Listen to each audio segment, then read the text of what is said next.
Hello दोस्तों मैंने just अभी भी नेटफ्लिक्स पे टूथ परी नाम का शो देखकर ख़त्म किया। इसके 8 एपिसोड मैंने निपटा दिए एंड फिर शो का जो अंत था वो यार स्पाइडरमैन नो वे होम के जैसा था। आप देखेंगे तो समझ जाएंगे। सो यार मैं कहूँगा कि ये शो यार मेरी उम्मीदों में पूरा खरा नहीं उतरा। जिस एक्साइटमेंट के साथ मैंने फिर देखा था, जो एक्साइटमेंट इसे देखने से पहले मेरे अंदर थी, जो मैं सोच रहा था कि हमें कुछ इस तरह की चीज़ें देखने को मिलेंगी, वो यार मुझे देखने को नहीं मिला। किसी भी तरह की कोई इंटेंसिटी, कोई एक्साइटमेंट, कोई थ्रिल, कोई वो वाली मोमेंट ही नहीं है। जब यार ये शो आपको पूरी तरह से इंगेज कर पाए अपनी दुनिया में आपको पूरी तरह से हुक एंड बुक कर पाए, वो वाली यहाँ पे बात ही नहीं है।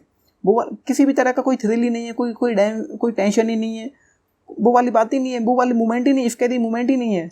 सिर्फ एक सीन था जो मुझे थोड़ा अच्छा लगा। 5th एपिसोड के एंड में जब वो बुढ़ा मरता है तो वहाँ पे मुझे पर्सनली काफ़ी मज़ा आया। मतलब वो एक सिंगल शॉट था, छोटा सा ही था, मुश्किल से 10 सेकेंड का होगा, तो वो मुझे अच्छा लगा पर्सनली। वहाँ पे चीज़ें अचानक से लगी कि ये क्या हो गया, मैं हिल गया था उसे देखकर। लेकिन उसके अलावा यार पूरी तरह से ठंडा ही था, मतलब बिल्कुल ठंडा था। वो वाले मोमेंट ही नहीं यहाँ पे जो एक वैम्पायर, एक ड्रैकुला टाइप के शो में होते हैं, जो डर होता है, जो एक हॉरर होता है, जो स्कैरी मोमेंट होते हैं, कुछ भी नहीं है। ऊपर से पूरी तरह हुक एंड बुक नहीं कर पाता, सिर्फ एक ड्रामा शो है। एंड कहानी कुछ यूँ है कि यहाँ पे मेन प्लॉट जो है, जो सब्जेक्ट है इसका, वो यूँ है कि 2 कैरेक्टर हैं जो अलग अलग बैकग्राउंड से आते हैं, अलग अलग दुनिया से आते हैं। उनकी दुनिया ही अलग है, क्योंकि एक वैम्पायर है, एक इंसान है, तो उन दोनों की लव स्टोरी है।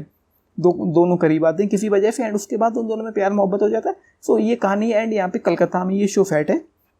एंड यहाँ पे एक ग्रुप है जो इन लोगों को जो वैम्पायर से इनका हंट करता है। उनका नाम है द कटमंडूज। अजीबोगरीब नाम। सो इस ग्रुप में कुछ बुड्ढे हैं जो ठीक से चल भी नहीं सकते, जो सीढ़ियों पे चढ़ने में उन्हें डर लगता है। वो इन वैम्पायर्स को हंट डाउन करने का उनका प्लान है, वगैरह वगैरह। सो यार ये मुझे अच्छा नहीं लगा। एंड इस ग्रुप की जो लीडर है लूना लूका, वो बढ़िया, सॉरी उनका नाम, उन एक्टर का असली नाम रेवती है। लूना लूका को उन्होंने प्ले किया है, तो वो यार वो रेवती का वो कैरेक्टर लूना लूका, मतलब उसके बारे में कुछ जानने को ही नहीं मिलता, कुछ भी उसके बारे में नहीं बताया गया। उसके अंदर पावर्स हैं, पता नहीं कहाँ से हैं, क्यों हैं, कैसे हैं, किसने दी, नहीं पता। उसके अंदर कुछ सुपर नेचुरल पावर्स हैं। वो मतलब यूं करके हाथ करती है, सामने वाला कैरेक्टर यूं करके उड़ जाता है, जैसे हमने सुपर हीरो मूवीज़ में देखा है। उस तरह की चीज़ें यहाँ पर थी, पता ही नहीं वो उसके पास वो वाली पावर्स कहाँ से हैं, वो एक्चुअली है कौन, यही नहीं पता चलता। तो ये थी यार इस शो की कहानी। एंड यार जैसे कि मैंने कहा वो वाली मोमेंट ही नहीं। एंड यहाँ पे टू बी ऑनेस्ट मैं कहूँगा कि 4th एपिसोड के एंड में कुछ अच्छे सीन्स थे। 5th एपिसोड मुझे थोड़ा अच्छा लगा। 5th एपिसोड का स्टार्ट भी अच्छा था एंड अंत भी अच्छा था, जहाँ पे वो बुढ़ा मारा। एंड उसके अलावा यार 7th एपिसोड में कुछ मोमेंट थे यार। एक मोमेंट था 7th एपिसोड में, जब वो लोग उसकी फैमिली से मिलने जाते हैं। आप देखेंगे तो समझ जाएंगे, मैं डिटेल में नहीं जाऊँगा क्योंकि स्पॉइलर निकल जाएगा कहीं ना कहीं। सो जब वो लोग उसकी फैमिली से मिलने जाते हैं, उस लड़के की फैमिली से, तो यार वहाँ पे वो एक लाइन थी। आई मीन यार मैं क्या कहूँ, मतलब वो लाइन कुछ यूँ थी कि यहाँ पे जो वो कैरेक्टर है, तिलोत्तमा शोमे का कैरेक्टर है मीरा। पहले तो उसके अजीबोगरीब कैरेक्टर है, समझ ही नहीं आता, वो शायरी वगैरह करती है। सो वो कैरेक्टर था, वो जो कहती है जब एक ही हथियार ज़िंदगी भर यूज करना है, इस्तेमाल करना है, तो मैं बंदूक लूँगी, पिस्तौल क्यों लूँ, ऐसे करके कुछ डायलॉग था। तो यार ये कुछ डिस्गस्टिंग सा हो गया, मतलब क्या मतलब इस डायलॉग का, इस तरह के डायलॉग का। लेकिन उसके अलावा 7th एपिसोड के अंदर में कुछ चीज़ें हुई, 8th एपिसोड में भी कुछ चीज़ें थी, लेकिन डिसेंट थी, ठीक ठाक थी, लिमिटेड थी। एंड शो का जो अंत था, लास्ट के जो 18-20 मिनट थे, वो हावड़ा ब्रिज पे, वहाँ पे जो कुछ भी हुआ वो मुझे थोड़ा अच्छा लगा।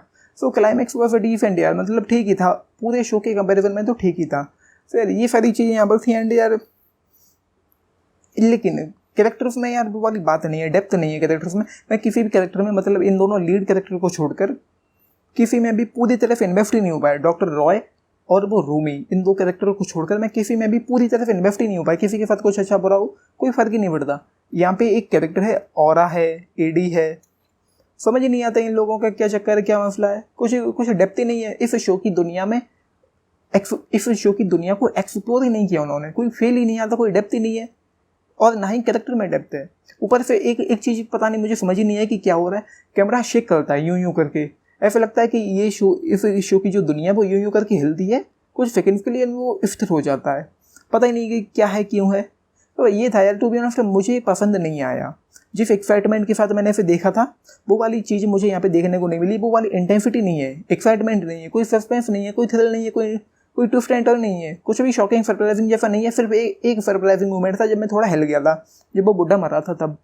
तो भाई ये है। एंड यार इसका सेकंड सीजन आ सकता है, काफ़ी सारे चांसेस हैं। उन्होंने दरवाजे खुले छोड़े हैं, लेकिन अब नेटफ्लिक्स पे डिपेंड करता है कि ये शो कैसी व्यूअरशिप से मिलती है, तो उसके बाद ये क्लियर होगा कि सेकंड सीजन आएगा कि नहीं आएगा। लेकिन मैं तो ज़रा भी एक्साइटेड नहीं हूँ सेकंड सीजन को देखने के लिए। जस्ट डिफरेंट वॉच आ रहा है। एंड मैंने अंडरवर्ल्ड जैसी शोज़ देखे हैं, नेटफ्लिक्स पे ड्रैकुला देखा एंड बहुत कुछ देखा है, अंडरवर्ल्ड जैसी मूवीज़। तो यार मुझे उस लेवल का यहाँ पे कुछ भी देखने को नहीं मिला। सो भाई ये है। एंड एक्टिंग ठीक ही ठाक ही थी। वो जो हीरोइन थी तान्या मणिकतला करके कुछ नाम है, रूमी, उसकी एक्टिंग मुझे अच्छी लगी। वो डॉक्टर रॉय था, विक्रम रॉय, उसकी एक्टिंग मुझे अच्छी लगी। बाकी बस आदिल हुसैन साहब का काम ठीक ही था।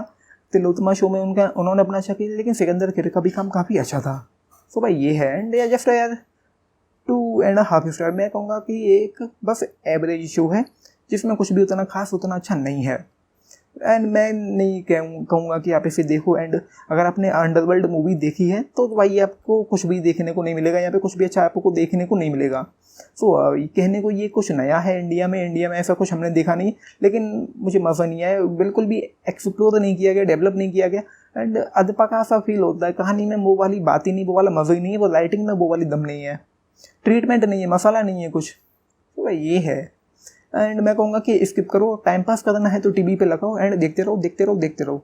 सो है ये है। एंड कुछ किसिंग सीन्स हैं, एक तो वो वाले सीन्स हैं जो क्लियर दिखाई नहीं गए। So just 2.5 star. एंड मैं कहूँगा कि स्किप करो, मज़ा नहीं आता इसे देखने में कहीं से भी, किसी भी एंगल से। सो अगर आपने ये शो देखा तो लिख के बताना आप लोगों के इस पर क्या take. And like share subscribe करना चैनल को, वीडियो को। This is Nitish and signing off, thank you. And yes, इसकी यार पेस भी फील होती है, पेस में वो वाली बातें नहीं है, मतलब काफ़ी लेंथी सा एंड स्लो फील होता है ये शो। सो यार ये है, मतलब काफ़ी ठंडा है, ऊपर से पूरी तरह से ठंडा है। सो ये है। ट्रीटमेंट में वो वाली बात ही नहीं, उन्होंने वो वाले एंगल, वो वाले मोमेंट ही ऐड नहीं किए यहाँ पे, जो इस तरह के शो में हो सकते हैं। सो ये है, थैंक यू।